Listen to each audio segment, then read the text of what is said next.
Have you ever had those moments when everything seems to go wrong? When the world feels like it's against you?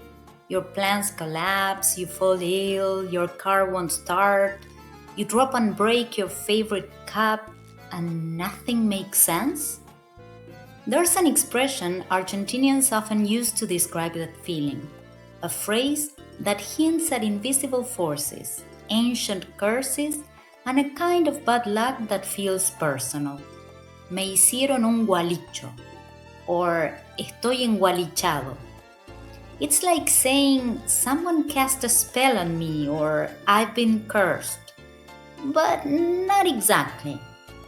The word Gualicho has become synonymous with dark magic, misfortune, and a mysterious force that flips your luck upside down. But what is it really? A curse? A spirit? A cultural ghost passed down through generations? Well, stay with me and let's find out. Welcome to Words Across Worlds, where language, culture, and storytelling meet.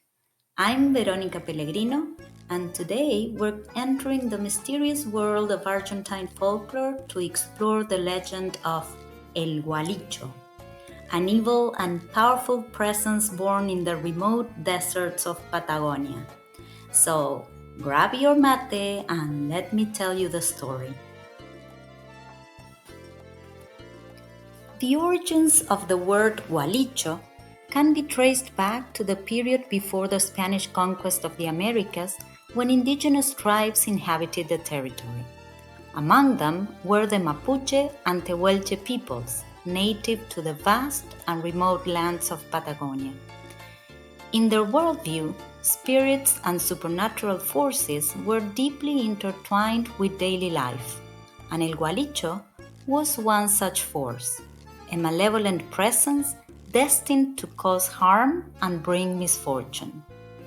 For the Mapuches and Tehuelches, this force was believed to be everywhere, watching, waiting, impossible to fully escape from.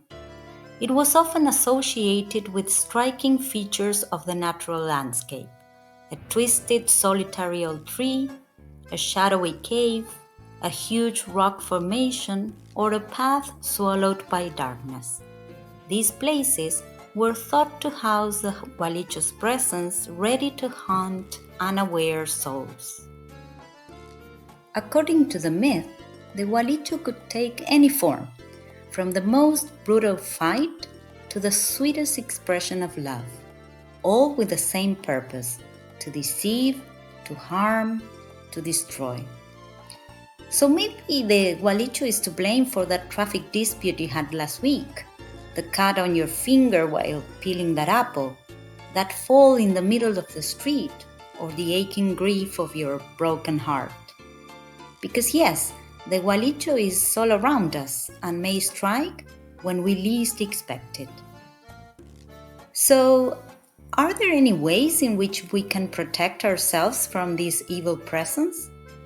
According to ancient folk beliefs, yes, there are, though they are neither easy nor always guaranteed. To avoid its wicked force, our ancestors believed the Gualicho had to be appeased with offerings left at the edge of the path. These small gifts were made from pieces of one's own clothing, ripped from ponchos or blankets, and filled with tiny pebbles known as llancas. Apart from this, traveling through Gualicho's whereabouts must be done in complete silence and with the utmost respect. Singing, especially at night, or something as simple as wearing your hat indoors, might be enough to offend the spirit and to provoke him. Traditional protection often involved rituals, amulets, or the intervention of a healer or curandero. These spiritual guides would perform limpiezas, cleansing rituals meant to break the spell or drive the Gualicho away. Herbs like rue or burning sage might be used, along with whispered prayers and symbolic gestures passed down from generation to generation. More than that, protection came from awareness, from knowing how to recognize the signs, from avoiding those places marked by the Gualicho's presence, and from never, ever underestimating the power of words, intentions, and the invisible threads that tie us to the world around us.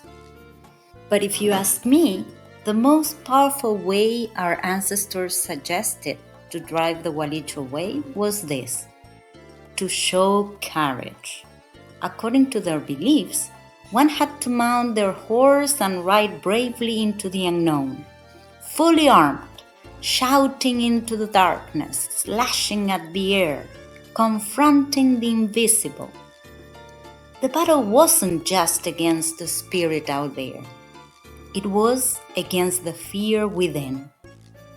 Only when the rider felt their doubts vanish and their strength return could they say they had truly defeated the Gualicho.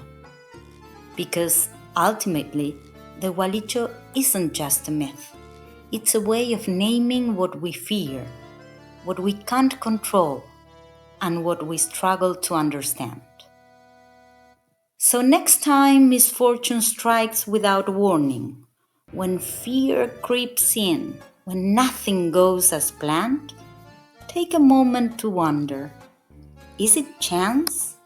Is it fate? Or is it the Gualicho whispering through the wind?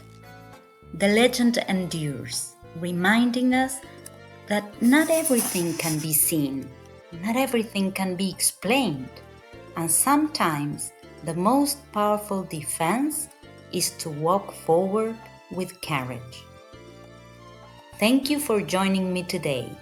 This is Words Across Worlds, where language, legends, and memory come alive. Until next time, stay curious and keep your offerings ready. If you enjoyed this story, don't forget to subscribe, share, and stay tuned for more tales where language, culture, and storytelling meet. One story at a time.